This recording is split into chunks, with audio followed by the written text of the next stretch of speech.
Noah Carter sat in the dim glow of his living room, exhaustion settling deep into his bones. The apartment above his small auto shop was quiet, save for the soft, rhythmic breathing of his 8-year-old daughter, Emma, tucked into her bed. He had just finished wiping grease from his hands, the long double shift leaving his muscles sore and his mind heavy with the weight of bills, missed opportunities, and memories of his late wife. As he sank into the worn couch, nursing a lukewarm cup of coffee, his phone vibrated sharply against the wooden table. The screen displayed an unknown number. Normally, he would have ignored it, dismissing it as a wrong call or a telemarketer, but something made him answer, a spark of instinct he couldn't explain. "Hello?" he said, his voice rough from fatigue. Silence followed for a moment, broken only by faint, uneven breathing. Then a voice, soft and trembling, whispered, I didn't mean to call you. I thought I dialed someone else." Noah stiffened, his attention fully captured. The voice sounded fragile, desperate, like someone clinging to the last thread of hope. "Ma'am, are you okay? Where are you?" he asked, rising to pace the room. She answered with a shaky breath, "I don't know, it's dark, please, don't hang up. Just, talk to me." Her words sent a shiver down his spine. Over the next hour, Noah listened as she spoke in fragments, about loneliness, fear, and regrets hidden behind a life of wealth he could only imagine. He spoke of Emma, of the struggle and love that defined their quiet lives. He had no way of knowing her identity, that she was Elena Whitmore, the only daughter of a billionaire, whose empire was known across the country. As the call continued, her voice grew weaker, almost fading into silence. Panic surged through him. "Elena, stay with me." "Where are you exactly?" he urged, desperation rising in his chest.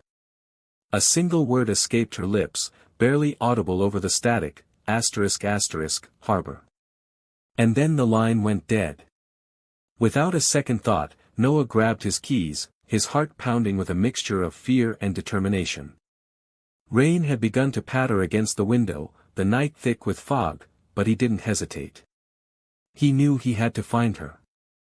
Little did he know, that decision, the choice to answer a call not meant for him, would set in motion a chain of events that would change his life forever, bringing him face to face with danger, secrets, and a second chance at love he never expected. Noah drove through the rain-slicked streets, headlights cutting through the fog as he followed the faint image of the harbor she had whispered into the phone. His heart raced with a mix of fear and determination, every turn bringing him closer to a stranger whose life now rested, somehow, in his hands. The city was unusually silent, the only sounds the rhythmic patter of raindrops against the windshield and the occasional distant horn of a ship. When he reached the warehouse district, the fog thickened, and the faint outline of an abandoned building emerged from the darkness. Noah parked and stepped out, the cold rain soaking through his jacket, but he barely noticed. Calling her name into the mist, he heard a faint moan answer him, fragile and strained, pulling him like a magnet toward the shadows. There, huddled near the edge of the docks, was Elena, her expensive silk dress torn and soaked, her hair plastered to her face, eyes wide with fear and fatigue.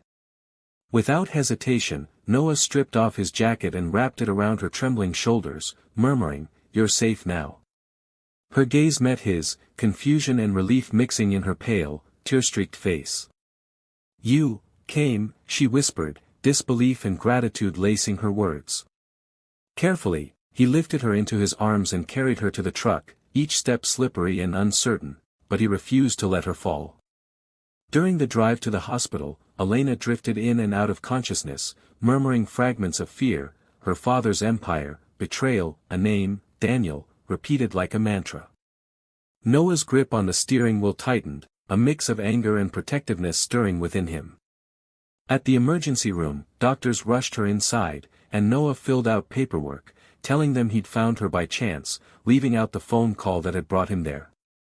Hours crawled by in the waiting room, the storm outside beginning to fade as dawn's first light touched the horizon. His clothes were soaked, exhaustion gnawing at him, yet he couldn't stop thinking about her vulnerability, the weight of her life having rested on a simple, wrong number. When two men in sharp suits entered, showing badges and asking questions about her rescuer, Noah felt a cold dread creep over him.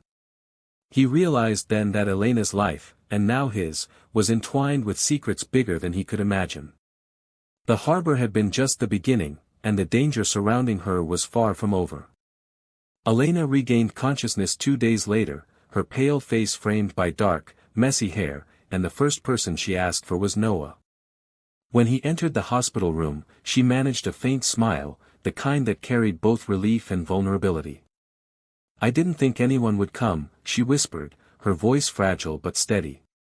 "Everyone I know, they only care about the money." Noah pulled up a chair and sat beside her, studying her closely. "Money doesn't matter when someone's fighting for their life," he replied softly, his tone filled with quiet resolve. Over the next few days, as her strength returned, Elena opened up, revealing truths that stunned Noah. She told him about her father, Arthur Whitmore, a powerful billionaire whose empire had been targeted from within by her own fiancé, Daniel, a man she had trusted, but who had orchestrated a massive fraud to steal the company from her family. When she confronted him, Daniel had attacked her, leaving her to die alone, assuming that no one would find her in the dark corners of the city. She handed Noah a small flash drive, her eyes locking with his. "If anything happens to me, you have to deliver this to the authorities," she said firmly, though her hand trembled slightly. "This is the proof of everything, the embezzlement, the accounts, the evidence that will bring him down." Noah took the flash drive, feeling the weight of her trust settle heavily on his shoulders.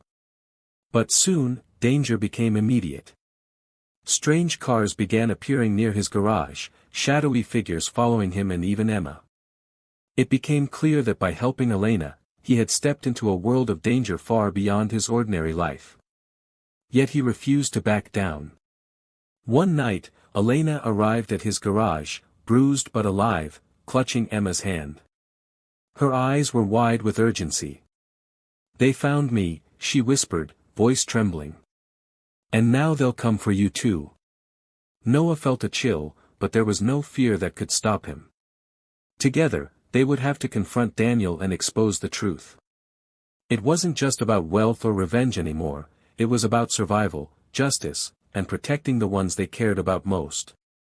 In that moment, Noah realized this was bigger than either of them had imagined, and the bond forming between them was as undeniable as the danger closing in. Their fight, he knew, would reach its climax before the sun rose again.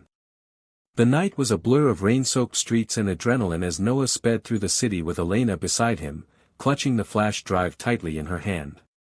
Emma sat in the back seat, silent but wide-eyed, gripping her favorite stuffed rabbit as if it could shield her from the storm of events unfolding around them.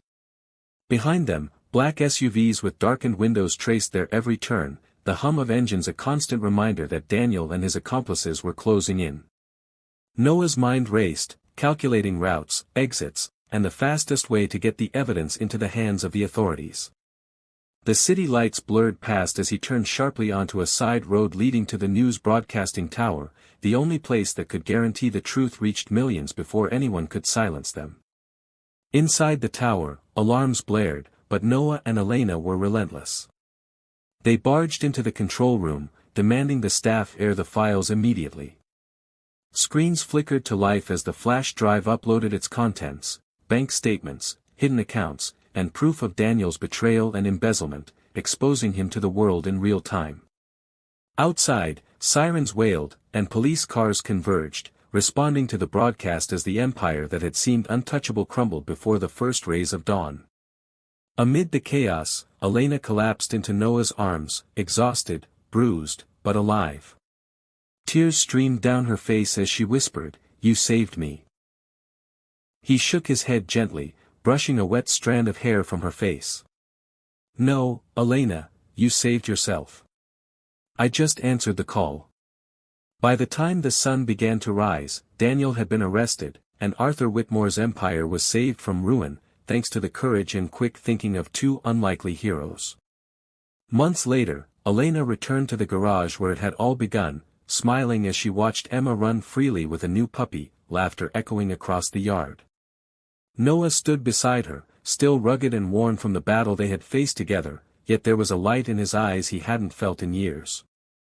She reached for his hand, their fingers intertwining naturally, and whispered softly, "Funny how one wrong number can change everything." Noah smiled, his heart full, knowing that some mistakes led to the most beautiful outcomes. "Maybe it wasn't wrong at all," he replied. As the golden light of morning spread across the city, illuminating streets, docks, and rooftops, it felt like a new beginning, not just for Elena and Noah, but for all of them, a second chance born before the sun rises.